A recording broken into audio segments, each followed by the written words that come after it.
Hello दोस्तों, welcome back to my YouTube channel maths plaza. तो दोस्तों, आज मैं इस वीडियो में Bihar board class 10th Hindi model paper 2 का सब्जेक्टिव क्वेश्चन, तो मॉडल पेपर 2 का ऑब्जेक्टिव क्वेश्चन का वीडियो अपलोड हो चुका है। यदि आप लोग उसको नहीं देखे हैं तो एक बार जाकर उसको देख लीजिएगा। और इससे पहले मॉडल पेपर 1 का ऑब्जेक्टिव और सब्जेक्टिव दोनों ही क्वेश्चन का वीडियो लेक्चर अपलोड कर दिया गया है। आज हम इसमें सब्जेक्टिव क्वेश्चन देखने वाले हैं। देखिए, सब्जेक्टिव क्वेश्चन में जो सबसे पहला जो पूछता जो है 1 नंबर में क्वेश्चन में, वो है निम्नलिखित गद्यांशों में से किसी एक गद्यांश को पढ़कर नीचे दिए गए प्रश्नों के उत्तर दीजिए। पहले 1 नंबर में क्या पूछता है? गद्यांश पूछता है। एक में 2 गद्यांश है, को नंबर और खो नंबर। यदि आप लोग को बनाइएगा तो खो छोड़ दीजिएगा, यदि खो बनाइएगा तो को छोड़ दीजिएगा, ठीक है ना। कोनो एक बनाना है। गद्यांश आप लोगों से बन जाएगा, केवल ऊपर पढ़ना है, उससे आंसर नीचे क्या करना है, ढूंढ कर लिखना है। अब आते हैं क्वेश्चन नंबर 2 पे। क्वेश्चन नंबर 2 में भी गद्यांश ही दिया है। क्वेश्चन नंबर 2 में भी क्या दिया है? गद्यांश ही दिया है।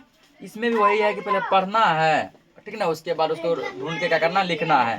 क्वेश्चन नंबर 2 में भी को और खो करके 2 गद्यांश है। को बनाइएगा तो खो नहीं, खो बनाएंगे तो को नहीं। पढ़ के आंसर ढूंढना है। हम आते क्वेश्चन 3 पे। क्वेश्चन 3 में दिया है निम्नलिखित में से किसी एक विषय पर क्या करना, निबंध लिखना है, ठीक ना। निबंध के लिए हम अलग से वीडियो लेक्चर अपलोड कर देंगे, क्योंकि नहीं तो इसमें यदि निबंध बताएंगे तो बहुत वीडियो लंबा चल जाएगा। जैसे निबंध दिया वर्षा ऋतु, भारतीय किसान, दुर्गा पूजा, जीवन का लक्ष्य, जवाहरलाल नेहरू। इन सब में से किसी एक पर एक निबंध क्या करना है, 250 से 300 शब्दों में लिखना है। और निबंध आपके एग्जाम में 10 नंबर का पूछा जाता है। यदि आप निबंध लिख देते हैं सॉलिड आपको 10 नंबर मिल जाएगा। तो निबंध के लिए हम अलग से वीडियो लेक्चर अपलोड कर देंगे। यहाँ हम बताते हैं क्वेश्चन नंबर 4 से, ठीक ना। क्वेश्चन नंबर 4 से हम आप लोगों को यहाँ पे सॉल्यूशन करा रहे थे। ये देखते हैं क्वेश्चन नंबर 4 क्या है। तो क्वेश्चन नंबर 4 में जो है, मिटा लेते हैं इसको पहले।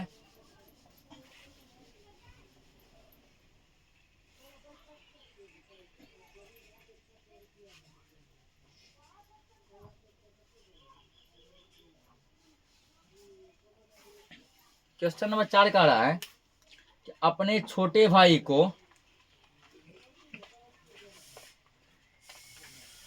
लेटर में 4 से लिखेंगे, बाकी बता दें 1 और 2 गद्यांश से बन जाएगा। तो क्वेश्चन नंबर 3 के लिए हम अलग से वीडियो अपलोड करेंगे। किसके लिए? निबंध के लिए। क्वेश्चन अपने छोटे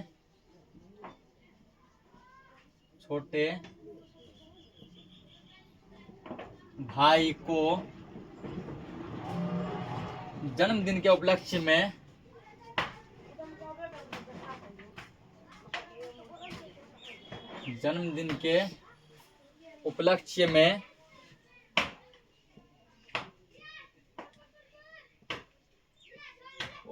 में एक बधाई पत्र लिखें। एक बधाई पत्र लिखें। कहने का मतलब हुआ कि मान लो कि तुम लोगों के छोटे भाई का बर्थडे है, ठीक है। तुम लोग का कोई छोटा भाई है और उसका क्या है, बर्थडे है, कि जन्म दिवस है, ठीक। तो जन्मदिन के उपलक्ष्य में उसको क्या करना है, एक पत्र लिखना है। पत्र के माध्यम से उसको जन्मदिन का बधाई देना, यानी हैप्पी बर्थडे उसको बोलना है। तो वो कैसे लिखेंगे हम लोग, ठीक ना, कैसे लिखेंगे और देखते हैं कैसे लिखेंगे। तो उसके लिए सबसे पहले हम लोग क्या करेंगे, ठीक ना, तो जिसका भाई का जो भी नाम है वो अपने भाई का पहले नाम लिखेंगे। नाम कैसे लिखेंगे, तो उसके लिए लिखना है, इसका पहले लिखने का शेड्यूल क्या, जैसे लिखेंगे प्रिय भाई,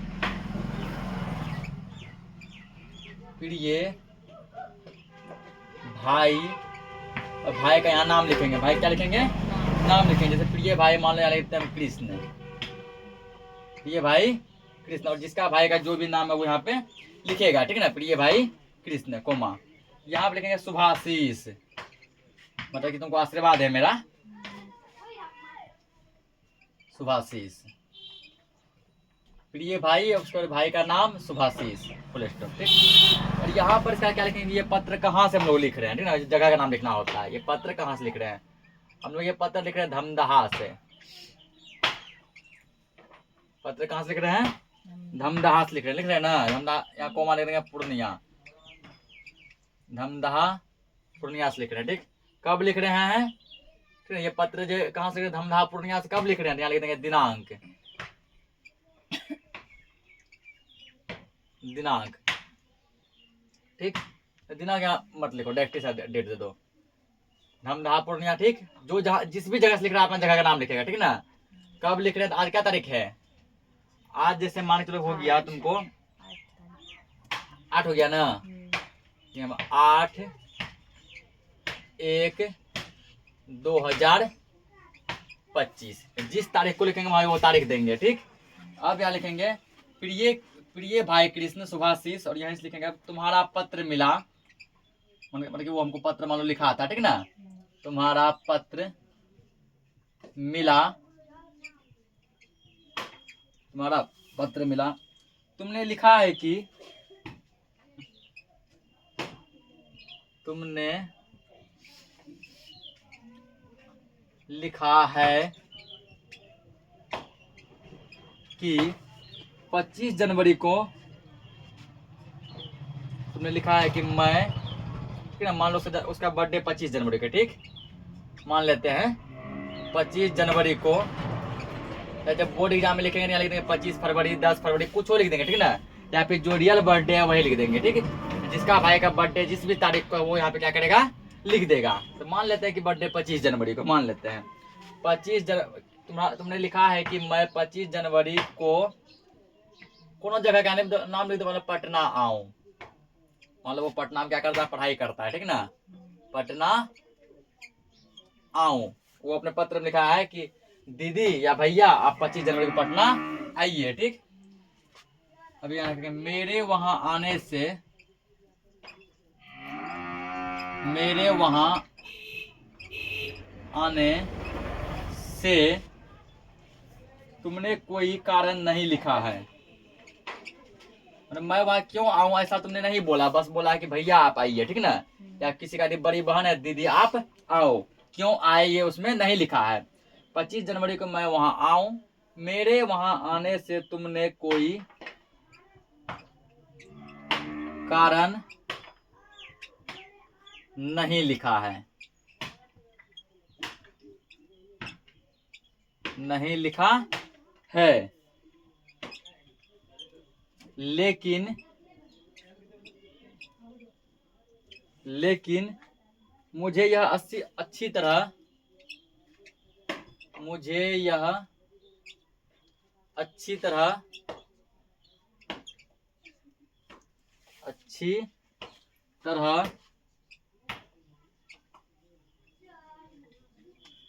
याद है कि, बोला कि तुम केवल 25 तारीख को बुलाए हो, लेकिन मैं 25 को क्यों आऊं ये बात तुम नहीं बोले हो, लेकिन मुझे यह अच्छी तरह याद है कि 25 जनवरी को तुम्हारा जन्मदिन है। 25 जनवरी को क्या है, तुम्हारा जन्मदिन है, ठीक ना। तो ये हम लोग ऐसे लिखे, तुम लोग को जैसे बधाई देना हो बधाई हम लोग दे सकते हैं। सुबह ऊपर ये और ये डेट सही रहना चाहिए, बाकी नीचे में तुमको कैसे लिखना है, जिस प्रकार से तुम अपने भाई को बधाई दे सकते हैं।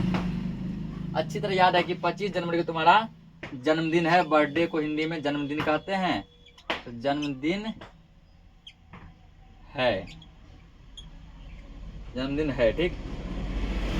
मैं तुम्हारे जन्मदिन पर तुम्हें हार्दिक बधाई देता हूँ, लड़की लिखेगी देती हूँ। मैं तुम्हारे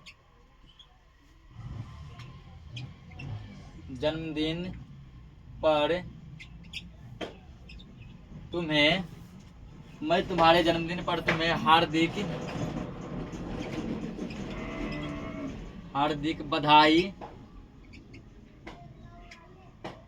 बधाई देता हूँ। जो लड़की वो क्या लिखेगी, देती हूँ, देता हूँ।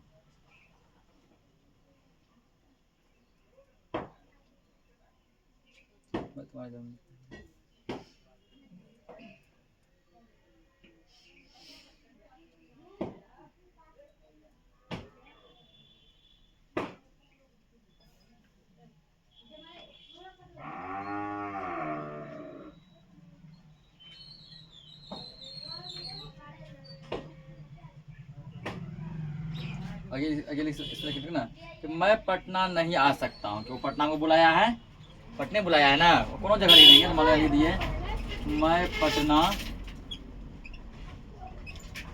नहीं आ सकता हूँ, लड़की लिखेगी आ सकती हूँ, ठीक ना। मैं पटना नहीं आ सकता हूँ, क्यों नहीं आ सकता लिखेंगे क्योंकि कोई यहाँ, चलो कोई भी यहाँ बहाना बता देंगे, ठीक ना, क्योंकि मैं कई दिनों से बीमार हूँ, मैं कई दिनों से क्या हूँ, बीमार हूँ, कोनो बहाना मार दिए, ठीक ना, मैं कई दिनों से बीमार हूँ।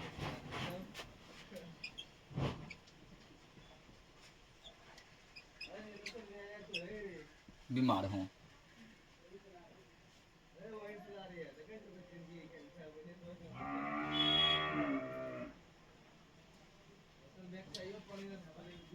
मैं कई दिनों से बीमार हूँ, आगे इसमें और लिख सकते हैं, ठीक ना। मैं तुम्हारे जन्मदिन पर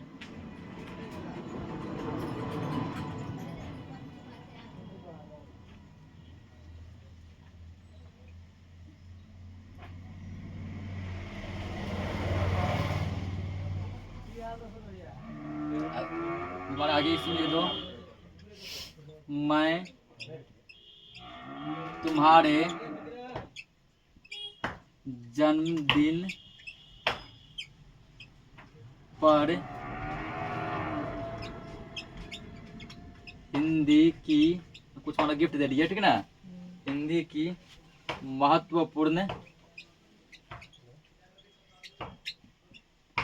महत्वपूर्ण काव्य पुस्तकें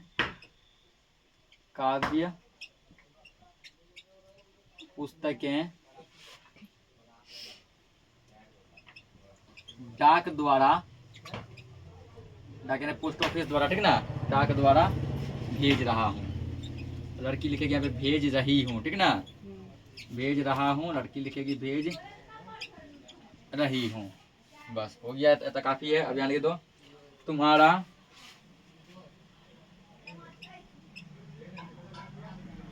बड़ा भाई, ठीक ना, तुम्हारा बड़ा भाई, लड़की लिखेगी तुम्हारी बड़ी बहन, दुर्गी क्या कर देंगे, बहन, तुम्हारा बड़ा भाई, तुम्हारी लड़की लिखी तुम्हारी बड़ी बहन, बस यहाँ अपना नाम लिख देगा, जैसे मैंने लिख दिया अपना नाम बिट्टू, ठीक ना, तुम्हारा बड़ा भाई बिट्टू या तुम्हारी बड़ी बहन, अपना नाम लिखेंगे। उसके बाद ये पता, ठीक ना, कि पत्र हमको भेजना कहाँ है, पत्र पटना भेजना है ना, पत्र हमको भेजना कहाँ है, पटना भेजना है, यहाँ लिख देंगे यहाँ पे पटना, मान लो कोई गली नंबर होगा वहाँ हम लोग ये पत्र भेजेंगे, तो इतना लिखेंगे, इतना भी लिख देंगे चलेगा, इतना भी लिख देंगे तो चलेगा, ठीक। और यदि इतना नहीं लिखेंगे थोड़ा हमको यहाँ पे और यहाँ पे लिखना पड़ेगा कहाँ भेजना है। इतना ही रहने दो, इसको नोट करो, अगला क्वेश्चन देखते हैं।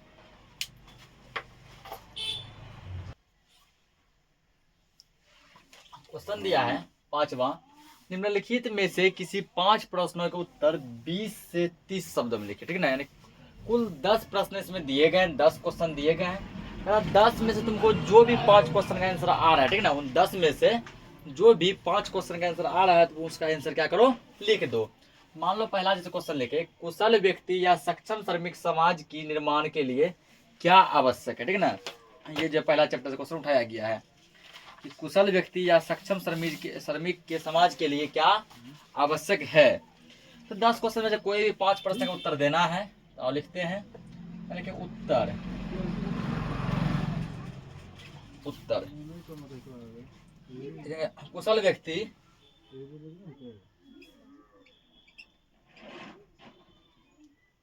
कुशल व्यक्ति या सक्षम श्रमिक, पहले लिख लेते हैं फिर समझेंगे इसको, कुशल व्यक्ति या सक्षम श्रमिक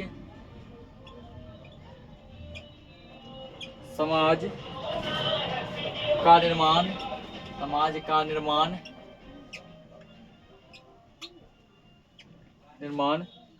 करने के लिए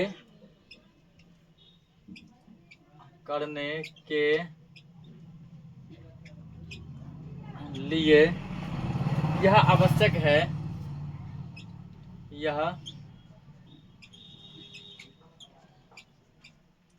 आवश्यक यह आवश्यक है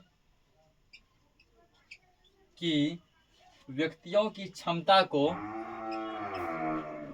यह आवश्यक है कि व्यक्तियों की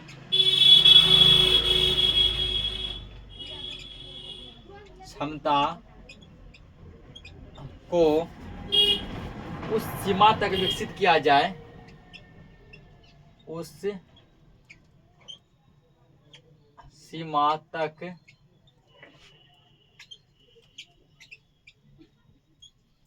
विकसित किया जाए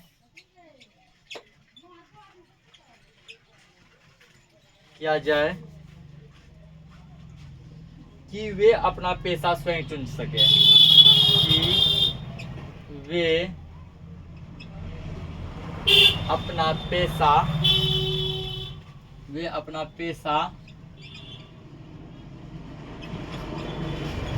स्वयं चुन सके।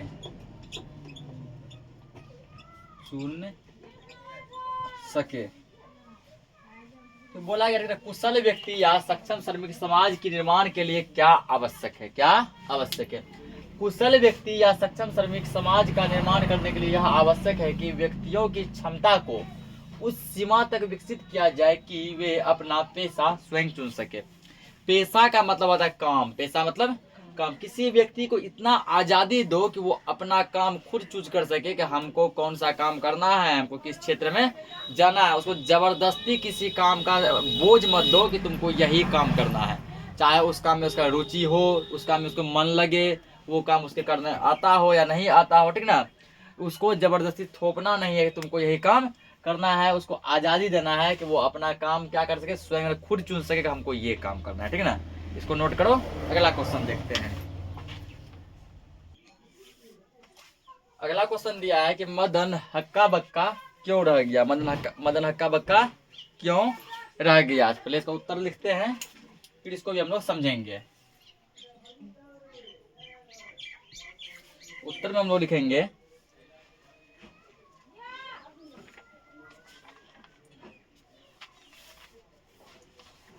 क्या लिखना है।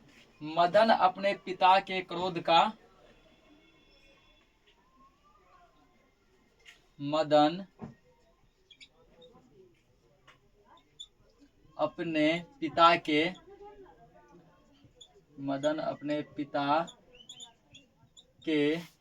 क्रोध का भुक्तभोगी था।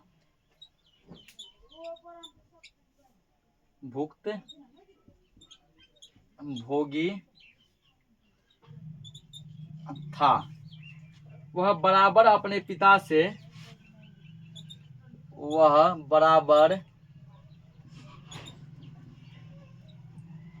अपने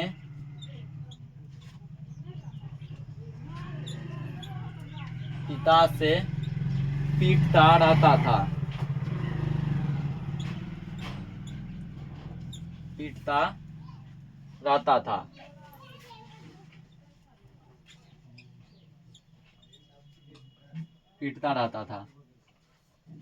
वह अपने पिता के प्यार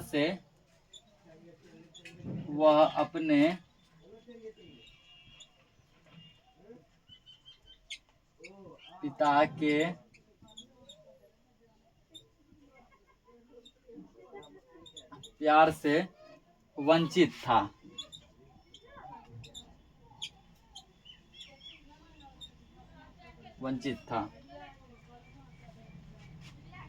पर उस दिन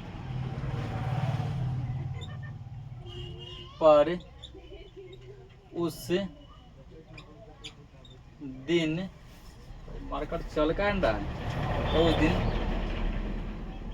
पिता ने पीटने की जगह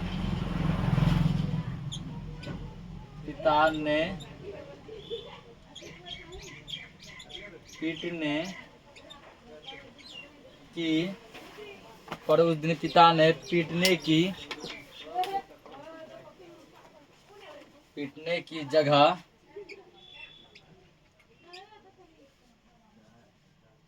प्यार से उसे लपक कर,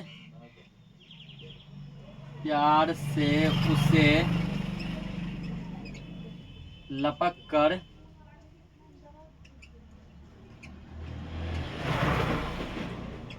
कर हाथों से उठा लिया, हाथों से उठा लिया, उठा लिया। पिता के इस व्यवहार से, पिता के इस व्यवहार से मदन हक्का बक्का रह गया, मदन हक्का बक्का रह गया,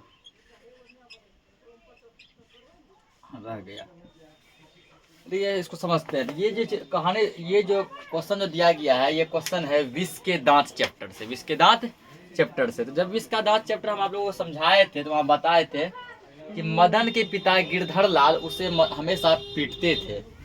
मदन के पिता कौन थे? गिरधर लाल, ठीक ना। और गिरधर लाल मदन को हमेशा पीटते रहते थे। मदन अपने पिता के क्रोध का भुक्तभागी था, मतलब उसके पिताजी जब भी गुस्सा होते थे तो वो गुस्सा मदन पर ही झाड़ देते थे, उसकी खूब पिटाई करते थे, ठीक ना। वह बराबर अपने पिताजी से मार खाता रहता था। तो याद होगा हम समझाए थे कि एक दिन क्या हुआ कि मदन और कासू में, कासू यानी खोखा, खोखा का ही क्या नाम है? कासू, ठीक ना। मदन और कासू में क्या हो गया था? लट्टू नचाने के लिए झगड़ा हो गया था। लट्टू नचाने के लिए क्या हो गया था? झगड़ा हो गया था। उस झगड़ा में क्या हुआ कि मदन जो है कासू का 2 दांत तोड़ दिया, तोड़ा था ना। मदन कासू का 2 दांत तोड़ दिया। तो 2 दांत तोड़ने के बाद जब मदन पूरा जो है दबे पांव डरे डरे गया अपना घर गया, सोचा आज मेरे पिताजी हमको बहुत पिटाई करेंगे।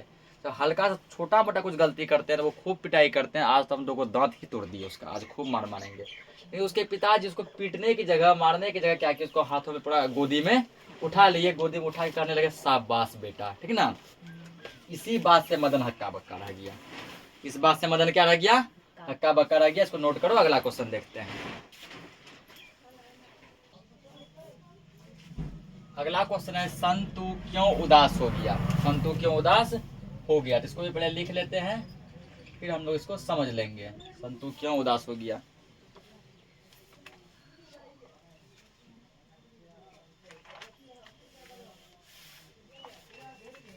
देखिए, मछली आज ही बनेगा, ठीक ना।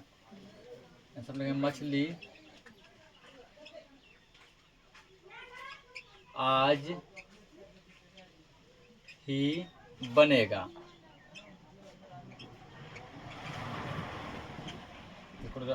इन्वर्टेड कॉमा में मछली आज ही बनेगा। लेखक के कथन के बाद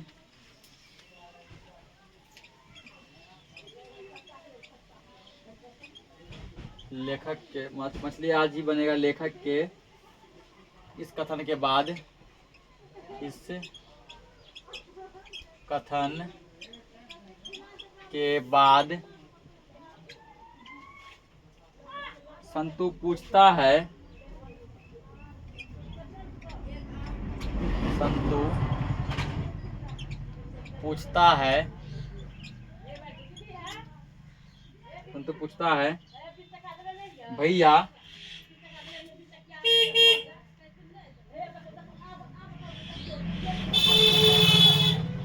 भैया मछली अभी कट जाएगी? मछली अभी कट जाएगी। मछली अभी कट जाएगी। तो लेखक ने कहा, तो लेखक ने कहा हाँ। लेखक ने क्या कहा? हाँ, ठीक ना। लेखक ने कहा हाँ। ये चीज हाँ क्या लिखेंगे अब? हाँ सुनकर, हाँ सुनकर संतु उदास हो गया। हाँ सुनकर संतु उदास हो गया।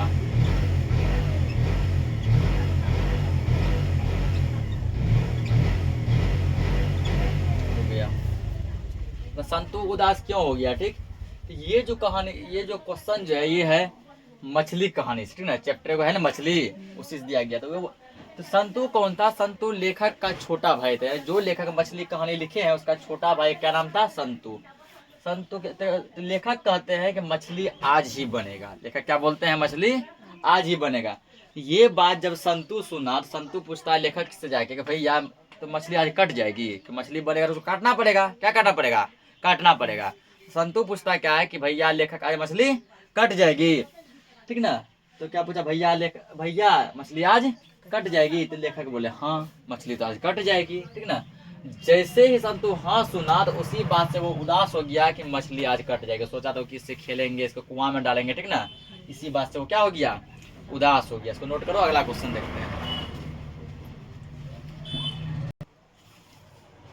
अगला क्वेश्चन है घर, शहर और देश के बाद कवि किन चीजों को बचाने की बात करता है? यानी कि कविता में कवि पहले घर को बचाने की बात करते हैं, फिर शहर को बचाने की बात करते हैं और फिर देश को बचाने की बात करते हैं। इसके बाद वो किन चीजों को बताने की बात करते हैं और क्यों करते हैं, ठीक है। और क्यों करते हैं इसका क्या लिखेंगे? उत्तर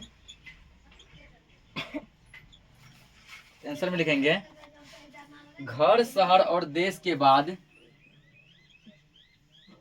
घर, शहर और देश के बाद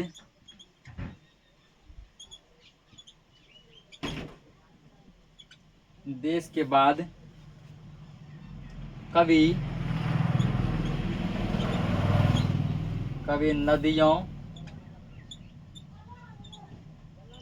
नदियों,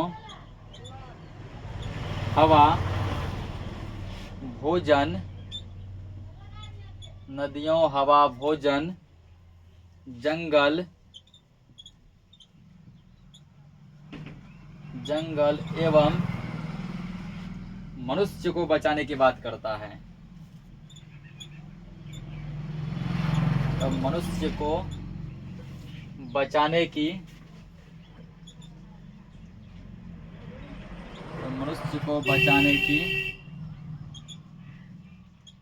बात करता है।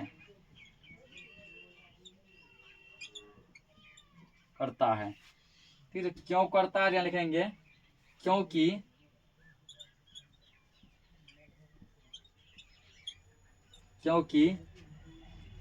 नदियां, हवा,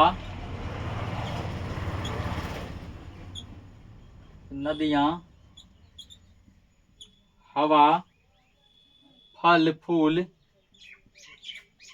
नदियां, हवा, अन्न,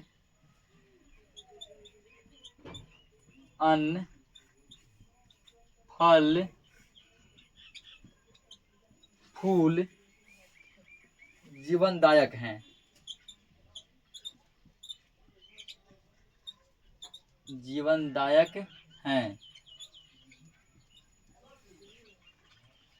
इनकी रक्षा नहीं होगी,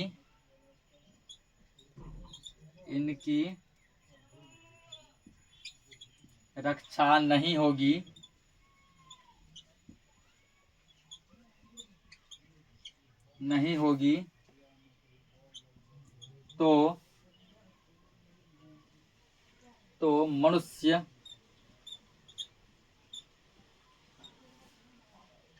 इनकी रक्षा नहीं होगी तो मनुष्य के स्वास्थ्य की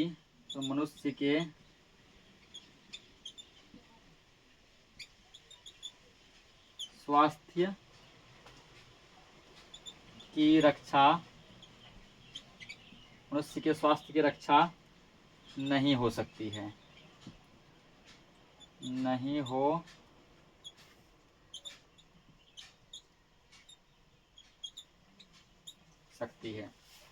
क्वेश्चन क्या था? घर, शहर और देश के बाद कवि किन चीजों को बचाने की बात करते हैं? तो घर, शहर और देश के बाद कवि नदियों, हवा, भोजन, जंगल और मनुष्य की बचाने की बात करते हैं, ठीक ना। नदी को, हवा को, भोजन को, जंगल को और इंसान को बचाने की बात करते हैं। क्यों करते हैं? क्योंकि यदि नदी, हवा, अन्न, अन्न का मतलब भोजन, अन्न मतलब भोजन, फल फूल, ये सब क्या है? जीवनदायक है, ठीक है। नदी से देखो इंसान भी पानी पीते हैं, जानवर भी पानी पीते हैं, उसके नदी से हम लोग अपने खेतों में सिंचाई करते हैं ना। नदी हमारे लिए बहुत हेल्पफुल है, लाभदायक है। हवा, हवा हम लोग सांस में लेते हैं, हवा नहीं होगा तो हम लोग जीवित नहीं रह पाएंगे। अन्न यानी भोजन हम लोग खाते हैं, ये सभी चीज़ क्या है? जीवनदायक है। और यदि इनकी रक्षा नहीं करेंगे तो मनुष्य के स्वास्थ्य की रक्षा नहीं होगी। क्योंकि यदि मान लो नदी का रक्षा नहीं करेंगे, नदी मान लो गंदा होगा तो हम लोग वही गंदा पानी पियेंगे ना, तो हम लोग बीमार पड़ जाएंगे। इसको नोट करो। 4 क्वेश्चन हुआ, एक क्वेश्चन और देखते हैं।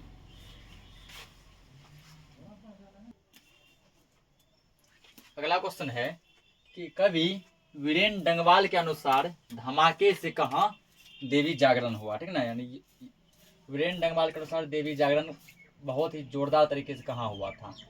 तो गरीब बस्तियों में हुआ था। कहाँ हुआ था? गरीब बस्तियों में। यहाँ लिखेंगे कवि वीरेन डंगवाल, कवि वीरेन डंगवाल के अनुसार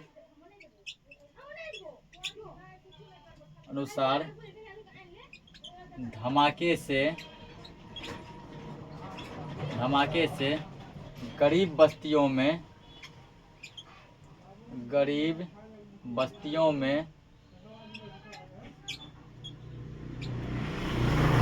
कवि वीरेन डंगवाल के अनुसार धमाके से गरीब बस्तियों में देवी जागरण हुआ। देवी जागरण हुआ। कुल 5 क्वेश्चन हम लोग देख चुके हैं, ठीक ना। तो मिलते हैं हम लोग नेक्स्ट लेक्चर में मॉडल सेट 3 के साथ। तब तक के लिए जय हिंद।